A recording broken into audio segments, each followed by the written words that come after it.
Hello friends, എല്ലാവർക്കും സ്വാഗതം പുതിയ വീഡിയോയിലേക്ക്. ഇന്ന് ഞാൻ വന്നിട്ടുള്ളത് കപ്പ കൊണ്ട് വളരെ സിമ്പിളായിട്ട് തയ്യാറാക്കാൻ പറ്റുന്ന ഒരു വെറൈറ്റി സ്നാക്ക് റെസിപ്പി ആയിട്ടാണ്.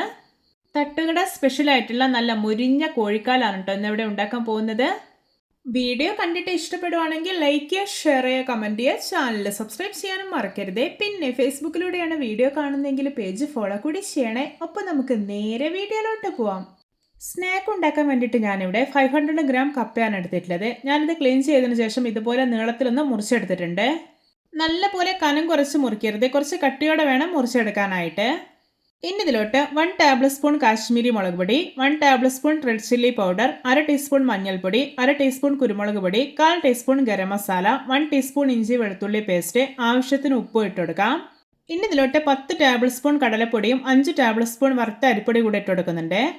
ഇത് പത്തിരിയും ഇടിയപ്പമൊക്കെ ഉണ്ടാക്കാൻ വേണ്ടി എടുക്കുന്ന പൊടിയാണ്. ഇനി ഇതിലോട്ട് കുറച്ച് കറിവേപ്പില ഇട്ട് കൊടുക്കാം. എന്നിട്ട് കൈ വെച്ചിട്ട് നന്നായിരുന്നു മിക്സ് ആക്കി എടുക്കാം. ഇനി ഇതിലോട്ട് കുറേശ്ശായിട്ട് വെള്ളം തളിച്ചു കൊടുക്കാം. എന്നിട്ടൊന്ന് കുഴച്ചെടുക്കാം.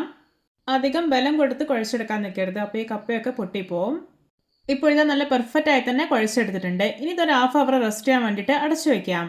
ഹാഫ് അവറൊക്കെ ആകുമ്പോഴേക്കും ഈ കപ്പയിലൊക്കെ മസാലയൊക്കെ നന്നായിട്ട് തന്നെ പിടിച്ചു കിട്ടും. ഇപ്പോൾ ഇത് റെസ്റ്റ് ചെയ്യാൻ വേണ്ടി വെച്ചിട്ട് ഹാഫ് അവർ ആയിട്ടുണ്ട്. കണ്ടോ, കപ്പയിൽ മസാലയൊക്കെ നന്നായിട്ട് തന്നെ പിടിച്ചു കിട്ടിയിട്ടുണ്ട്. ഇനി ഇതിൽ നിന്ന് കുറേശ്ശെ എടുത്തിട്ട് ഇതാ ഇതുപോലെ ഒന്ന് നീളത്തിൽ ഉരുട്ടിയെടുക്കാം. കൂടുതൽ കപ്പ എടുത്തിട്ട് കട്ടിയോടെ ഉരുട്ടിയെടുക്കരുത്, അപ്പോൾ അതിൻ്റെ ഉള്ളൊക്കെ കുക്കാവാനായിട്ട് ബുദ്ധിമുട്ടാവും. ഇനി നമുക്കിത് ഫ്രൈ ചെയ്തെടുക്കാം. അതിനായിട്ട് ഞാനിവിടെ ഒരു കടായിൽ എണ്ണ ഒഴിച്ച് നന്നായിട്ട് ചൂടാക്കി എടുത്തിട്ടുണ്ട്. ഇനി ഇത് ഓരോന്നും എണ്ണയിലോട്ട് ഇട്ട് കൊടുക്കാം.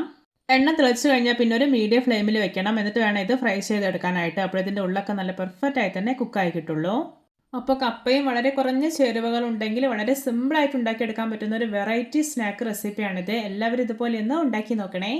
ഇപ്പോൾ ഇതിൻ്റെ ഒരു സൈഡെല്ലാം ഒന്ന് മുരിഞ്ഞു വന്നിട്ടുണ്ട്. ഇനി ഇതെല്ലാം ഒന്ന് തിരിച്ചിട്ട് കൊടുക്കാം. ഫ്ലെയിം കൂട്ടി വെക്കുകയോ ചെയ്യരുത്, ഒരു മീഡിയം ഫ്ലെയിമിൽ തന്നെ കിടന്നിട്ട് ഇത് ഫ്രൈ ആയിട്ട് കിട്ടണം.